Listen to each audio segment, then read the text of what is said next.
All right, so we're going to use a few drills from our Myofascial Integrated Movement program to help release some of that thoracolumbar fascia tightness. So if you read our blog, you know that thoracolumbar fascia is this connective tissue that runs diagonally through our low back, through our torso. It's like our natural weight belt. It helps create spinal stability, especially during walking, running, and everyday movement. It helps force transmission from, again, the core out to our extremities. And research shows that when we have restriction in that thoracolumbar fascia, most people have, a lot of times, low back pain as well. So releasing the thoracolumbar fascia, we're not going to just sit there and stretch. What we're going to do is integrate a couple of keys. One is we're going to work on breath. So again, the more spinal stability we can give our body, and we're talking about deep core stabilizers, then a lot of the superficial muscles can actually start to relax. So again, that's going to be helpful. It's also going to provide us stability, which is going to allow us to have a safer movement of the body. Second, we're having integrated movement. So again, we're going to teach the whole body to work as one piece, because a lot of times why we get restriction in one area is a lack of stability in another. And third, we're going to work on some multi-planar work. So we're going to move in different directions. A lot of times people think just to stretch the back, they're just going to reach down. While that might be something we could use in the future, a lot of people with low back pain are going to be apprehensive about rounding their back. That can even cause some pain. So we can actually move in some different directions because the diagonal fibers of that thoracolumbar fascia, we can get better mobility, we can get less pain, we can improve function faster, and then we can introduce some other movement patterns over time as well and enhance our mobility in lots of different environments. So we're going to do this through a variety of means. Some are going to be more dynamic than the others, but they're all going to be about controlling the body through space, opening up not just the muscles, but the fascia, the connective tissue we have throughout our body that's going to allow us to have more freedom of movement, especially in the low back area. So let's check them out. So we're going to start with a more integrated drill, just to get you guys going. We're going to get what's called a bow stance. So it looks a little bit like a split stance, but what's going to happen is my feet are about hip width apart. One foot is pointing out about 45 degrees. The other foot's pointing rather straight ahead. I'm going to keep my body centered. So again, when I push through my feet, I want my hips relatively straight ahead, depending upon my mobility. What I'm going to do is I'm going to start over here. One arm is going to be kind of vertical. The wrist is going to be pressing on each other. So I'm going to start here. So I'm going to load up this side of my body. So more of my weight is on this side. I'm going to have a cylinder here, sort of a circular arc in both arms. I'm going to shift my weight, pressing my arms forward, but not really extending my arms. See, it's all through my hips and my feet. Then I'm going to release my hands. My hands are going to rotate as I push through my feet a little bit up and back. So one arm is up, one arm is down. I'm going to pull my weight back in kind of a circular action, arch, and then I'm going to push. Reach, and then pull back. So my feet are very important. My feet are controlling the movement. So deep breath in, exhale, inhale, exhale, inhale, exhale, inhale, exhale, inhale, and now we continue. Now you see a lot of the shifting weight back and forth. So I start off with more of my weight back here. I transition more of my weight in the front, but this foot's still active. That allows me, by pushing my feet, to rotate my hips slightly, to reach. And that's going to create a lot of that stretching. So again, we're getting a lot of multi-dimensional aspects of opening up that thoracic spine, along with hip mobility, and giving you core stability all at the same time, which is what makes it such a wonderful drill. Now, a lot of people ask about side bending when it comes to the low back. So again, a lot of people that have low back pain, they have a lot of guarding as well. So when they try to side bend, they get really stuck, and people think it's a lack of mobility, when really it's a lack of stability. So we're going to use a drill that's nothing fancy, but it's going to be amazing for opening up a lot of that lateral motion, which again, the thoracolumbar fascia has to have the movement to doing.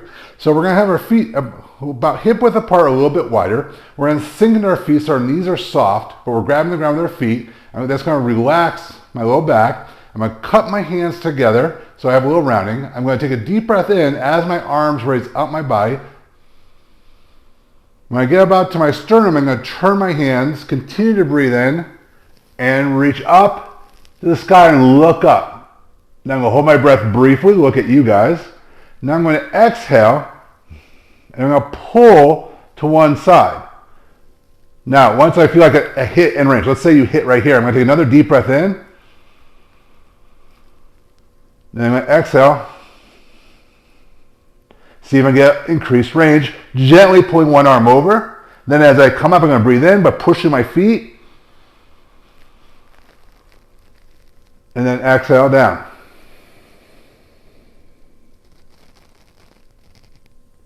Inhale.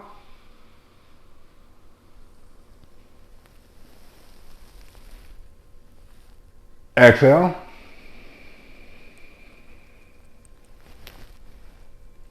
Inhale. And exhale.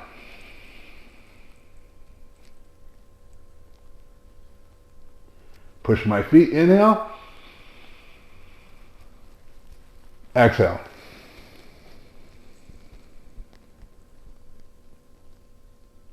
Now, we're using a lot of diaphragmatic breathing. So again, when I say breathe in through your nose, your belly should feel like it gets big, but it should feel like a cylinder gets big through your whole torso.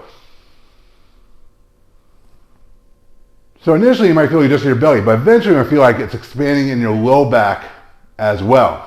Now, if you can't take that inhale all the way up to the top, that's okay. When you get here, you can exhale. Then you can start here to take a deep breath in, and then go into your exhale as well. But that could be a sign that maybe you're compromised a little spinal stability because you're not comfortable with the breathing pattern. So a lot of times people with dysfunctional breathing patterns can also be susceptible to low back pain.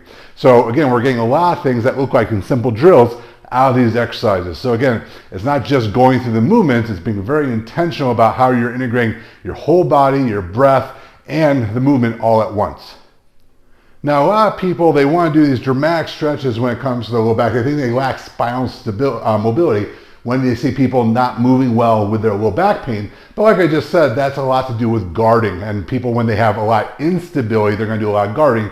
And a lot of research shows that most people with low back pain have instability of the segments, not lack of mobility. They can't control them. So one thing we can do to start getting some movement into the low back, to again free up some of that fascia, but also to learn some motor control. So that's basically learning how to control my body and segmentally be able to control the movement, is a little spinal wave. Now what I'm going to do in order to do this is my feet are going to be about hip width apart. I'm going to sink down my feet again and place one hand a little bit below my belly button, one just a little bit below my sternum. Now, what I like to do here is actually what's called reverse breathing.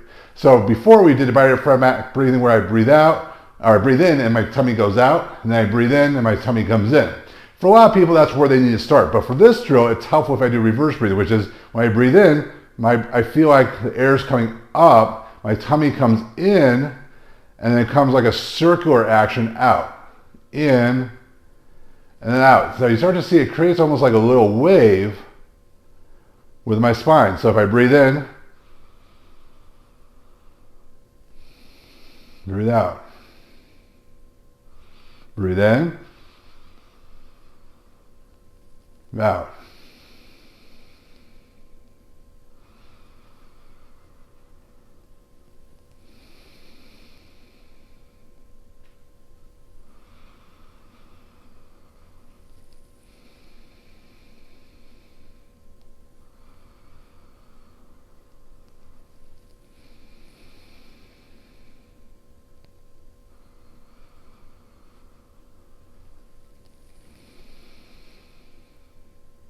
Eventually I can use this in different directions. I can turn here, do the same thing.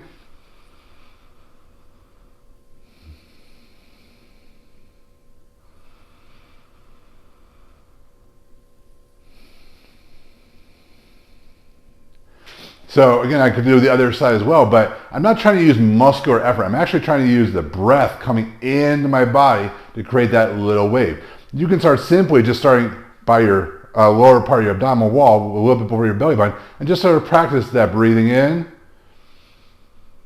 and breathing out.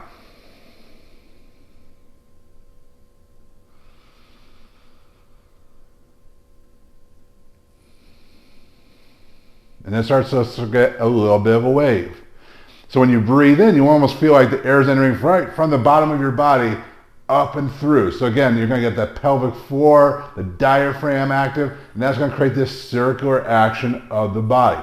So what you're going to find a lot of times with people with low back pain or that have a lot of this thoracolumbar fascia tightness is they have a really hard time relaxing their body. They hold all that residual tension because of the lack of stability. And so when you bring in some of that stability and some of that motor control and they start to relax that area and they get a little bit of that wave, their low back feels so much better.